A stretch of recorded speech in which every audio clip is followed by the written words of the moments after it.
Is obesity a sin? That's what we're going to be talking about today, and we're going to be watching a channel that discusses this called Obese to Beast.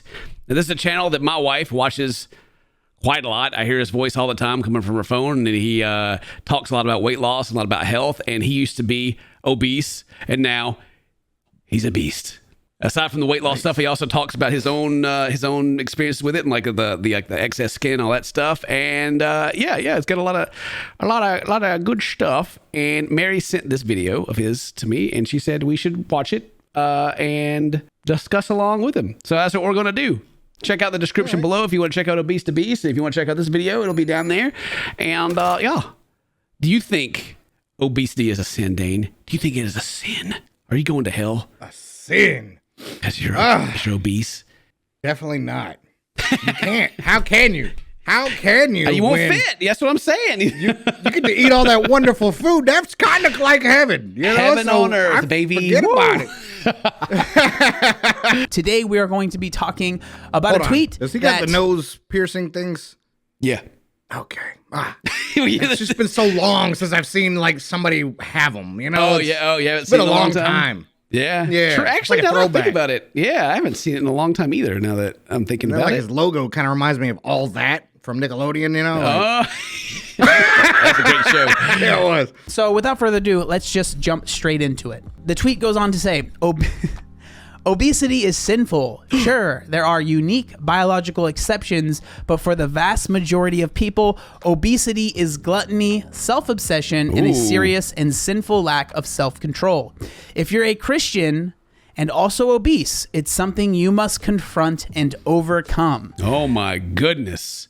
Wow. Look, as being from the South, whenever you go to church, they usually skip over this one, because the old pastor's trying to get that offering plate to fill up when he's out there, fat shaming everyone. He ain't getting it. That's right. That's right. He's calling out the entire congregation. You know what? That big old building for just you and, another guy. You know what I mean? Like. So basically, headline is, being obese is a sin and you are going to hell. I mean, he's probably going to talk about all this, but the first thing that comes to my mind when someone says this, it's not actually the fact that you're fat is what sends you to hell. It's the like all the stuff like religious is usually tied to like how you live your life and like your quality of life and how you affect other people around you. And I think a lot of them, like the 7 deadly sins or whatever, are all kind of tied into like lack of self-control and in a lot of cases hurting people around you. And obesity specifically would be the lack of self-control. And then also for the other one is also for consideration of those around you. Like if you're keeping everything to yourself and you're eating and you're getting fat, and then like there's needy people and stuff like that. I think that's usually kind of where the religion stuff kind of like goes. But yeah. That's where my head goes first. But anyway, let's see what he says. Serious question. If a person is obese and seems content with that state, do you think that is enough to exclude from salvation, even if there seems to be real faith in Jesus? I was just kind of thinking about this too. Like if you're fat, and then if you're a Protestant Christian, you ask for forgiveness, right? Sorry, I'm fat. But then then they go do it again, right? And they have to ask for forgiveness again. But what if you say you're sorry that you're fat, then you're still fat? Can you ever get forgiven? Oh my gosh. Obesity is a medical condition. It may or may not have anything to do with gluttony, self-obsession, or lack of self-control. Gluttony is sin because gluttony is avarice. I'm too stupid to know what that word means. I don't know what that word means either. I love rice and I love avocado. So together though, but I don't think so. Or not, it results in obesity. Sometimes it does, and sometimes it doesn't. The other thing I think about is like when all these things were like back in the day, whenever religion was magically created or whatever, however you want to word it. Sorry. It was different times. Like food wasn't just so readily available. You couldn't just go down to your supermarket and get everything you wanted. It's not even the concept of it is different. Then, yeah, sure. People had like medical conditions and would gain weight, but like you had to go. It wasn't processed food either. Yeah, and you had to go like work to get know? fed, and stuff like that. And so if you take that and then apply it to today's standards of everything, then it becomes a bigger topic. But if you go back, thousands of years, and people have like everything they're going to eat is like stuck in a closet in their house, and they have to like make sure they have enough to survive the winter and everything. Obesity becomes like a whole completely different thing. Like if someone's fat, then god dang, how did they get that way? There had to be something like crazy happening, right? At least that's what I think. Right. If the foods were better, how much more of the better foods were you eating to get like that? Mm-hmm. Or if you're like, so I can see why it's considered like to be a focus on selfishness, because it just wasn't so. Anyway, yeah. You get what I'm saying, right? Why am I even bringing this up? Well, okay, so there's a couple of reasons. One, hey, guess what? I used to be obese, right? That's one reason. Two, I still am. Yeah, okay. Guilty? Yeah, guilty. Yep. was very, very, very involved in the church when I was younger. Hey, you know what, man? Also guilty. Yeah, guilty. Also guilty. Yeah, guilty. All right. I guess this is why Mary wanted us to watch the video. I am now a terrible sinner. I'm going to hell because I am not, Guilty. When I was in high school, I was the vice president of the Christian club. Like, it was a huge part of my life. He was the VP. Look out. Dang. Right. Well, I mean, look, man, like I said back, like the old Southern Baptists, all the Southern churches talking about obesity. Dude, that's literally most the whole people. congregation. Yes, I'm saying, right? And the choir. He just put everybody up in the choir. Pastor himself up there, go like, glory.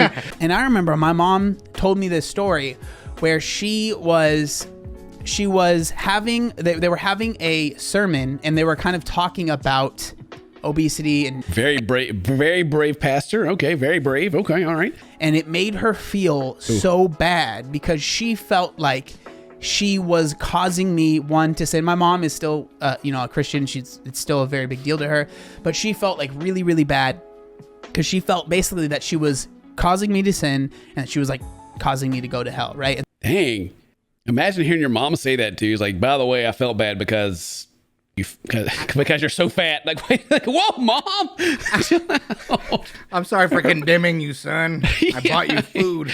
Bought you food. Now you're going to hell. Oh. But I had times where I had leaders make me feel bad for my weight and feel like they were justified because in the Bible it says, right? Oh yeah. There's a lot of those. The Bible says that I can make you feel bad because it's a sin. And then you slap back and, well, yeah, this is your third marriage too, buddy. So shut up.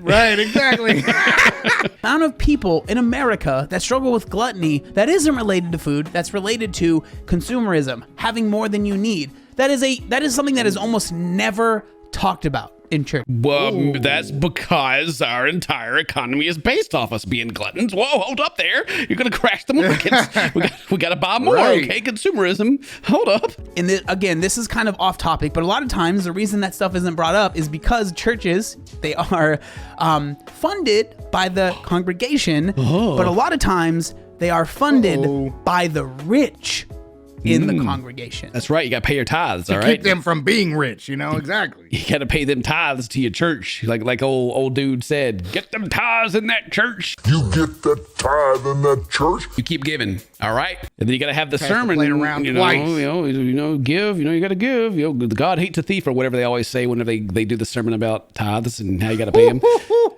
Yeah, you a thief if you don't give me your money. Exactly. God, Yay. you know the one. And then he's driving around in that big, that Escalade. Oh, yeah. Oh, God. It's going to make those people that have a lot of money feel bad. And the thing is that people usually don't just, oh, you know what? You're right. I need to do better. They're just like, all right, I'm changing churches, right? Yes. I didn't like what he Go to the said one that about doesn't say that to me. my personal values and what the scripture says. I'm changing churches. I didn't like that. I'll find another one. I'll find one that matches what I think it should be. Yeah, where we grew up, it's just down the road anyway. So, Yeah, just go the one that's there's closest 15 to in you. the area. That's true. Yeah, dude, like right in the middle of town, there's like 8 churches like on one block. Yeah. They're all the same book, but different takes on it. Oh my gosh. I had a friend, back in the States that went to the what they call it, preacher church, where you go to learn to be a pastor, right? Yeah. One of the classes, he said this is why he quit, actually. One of the classes was how to increase the amount of money that you get from your congregation. Like, it was literally a class of how to get more money, how to milk it, how to speak in a certain way, how to bring up certain topics, how to get to people to get them to do that, right? And I was just, and he was like, and then after that, I went to that class and heard that, I quit. And I was like, oh, interesting. It's a job, you gotta get that money. Okay, kind of a tangent, but there is a lot that goes into why someone would be obese that isn't just eating too much, right? Mm-hmm. Yeah, there's a lot of emotional stuff. There's a lot of. I'm going a whole nother tangent. Let's keep watching. Yeah, good point. Doing something that you're intentionally doing this, like, that's the worst kind of sin, right? Instead of I messed up, I had a moment of weakness or whatever. But if you are choosing, if you choose to do it, oh boy. I thought the whole lukewarm thing was the worst. Yeah, spew from my mouth if you're lukewarm. Yeah. I mean, it happens. It happens a lot. You choose to do it, and so even if it's something that happens unintentionally, you messed up or something, then people in the congregation will still be like, you chose to do this, and God, I'm just thinking about the church drama. I've talked about this before. Yep. Just the behind the scenes church drama is ridiculous, so ridiculous. Because my parents were part of the people in the church that ran it or whatever, and they were like we're changing churches because these people are insane. We're getting out of here. Are you saying I should have to reach a certain weight before I'd no longer be in sin? I'm not in the kingdom till I drop weight. I'm assuming your church offers classes on nutrition. Do you have a trainer on staff? What church do they go to where they got a fitness instructor? What? Huh? Yeah. A nutrition class? Huh? Nah, she's calling them out, man, because there's those insulin resistance and all of those things, right? They can be helped through diets. Uh-huh. He's like, you can't just point the finger and say you're going to hell for overeating. He's like, well, but you're also not offering the solution here. Unless it's pray or give me your money, What it says on a practical level, it tells me I'm not acceptable until I reach a certain weight. It tells me I'm less than when it comes to my pursuit of holiness. It tells people with higher metabolism. Okay, this we'll get into that. Yeah. So a lot of that stuff I agree with, right? With the metabolism, the reason that I was like, is because for a lot of us, and again, that might just be a lack of knowledge on their part. That doesn't make them stupid, just ignorant to the. No, listen, about the ignorance, you're talking about, like I said, when I went to church as a kid, I wouldn't say that anyone was a genius. No. Harry Potter and Pokemon were the devil at one point, so I'm just going to go out on a limb and just say they're not very professional in anything, They're not, I wouldn't say they're very educated at all. I was going to say, I even went to church, and one of the pastors went to prison for fraud. And it just, it puts that, these are just people. Wow. The scams continue. It's like a similar thing to when you're a kid and you think that adults are they know everything and they're they are the ultimate beings, right? They just, they have all the answers and they're invincible, or your parents or whatever. And then same thing goes for your pastor and everything. You're like, oh, they must really know what they're talking about and all this. But then, it's when you're older, you just look around and go, good Lord. Right. I used to respect you, and now I've read your social media, and oh my God.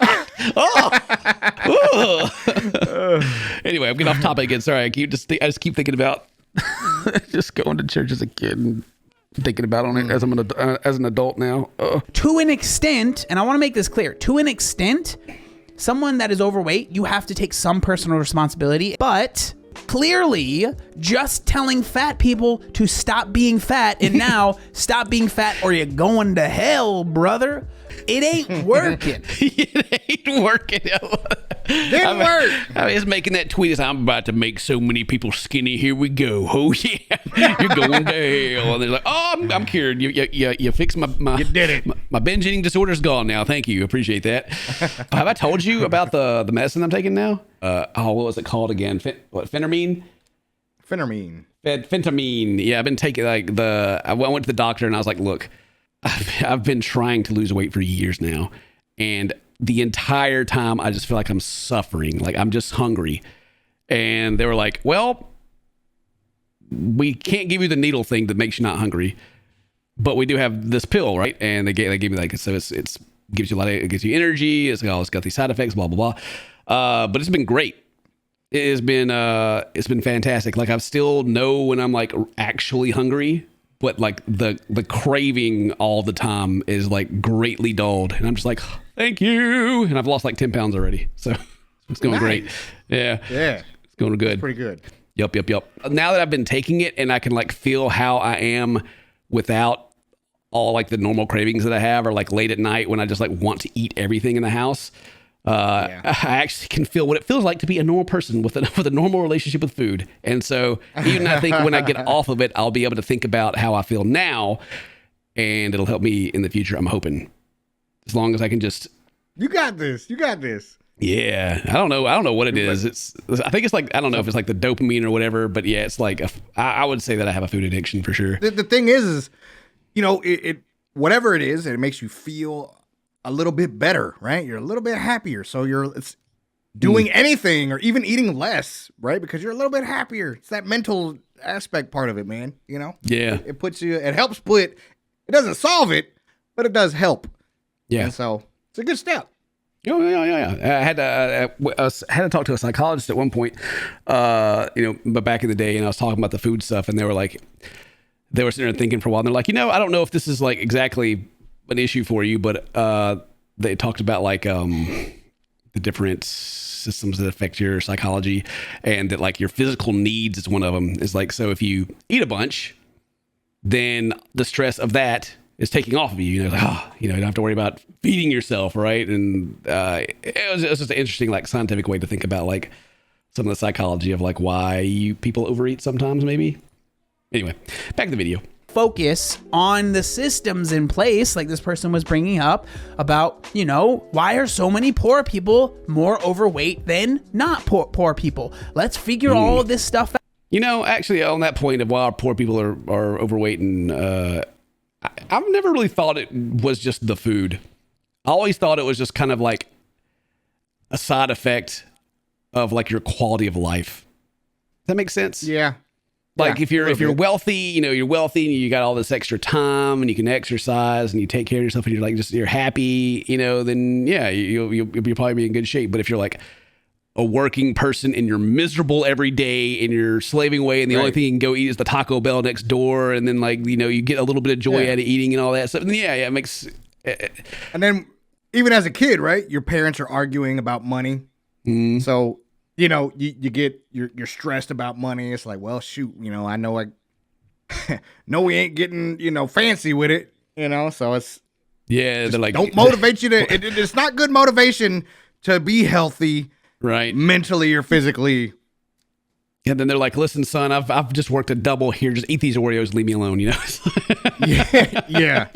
Warm up a hot dog and shut up. Yeah. I think there's so much that goes into it. I've come to my personal conclusion that like weight is more of a bigger picture lifestyle thing than it is just, like you said, lazy and eat too much and things like that. But that's how I think about it these days. Yeah. If you are overweight, you're gonna need to change your diet. If you are overweight, you're gonna need to start moving.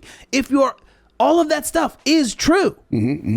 Facts. But there's more pieces, It's not a one-piece puzzle. I've always hated that, to where like, when I was gaining weight, like I can't lose weight, and they're like, well, just stop eating. And I'm like, If it was just that easy, right? Right. Yeah. It is that easy. let me just stop being depressed while I'm at it. Easy. Yeah. I was very, very poor growing up, but also I understand that just because I did it, I know, because I have seen time and time again, people that are in a similar position to where I was, they are not able to make that change for whatever reason. And so instead, let's help people more along the way instead of just say, hey, figure it out. Yeah, go deal with that. Just go do it. Right. Duh.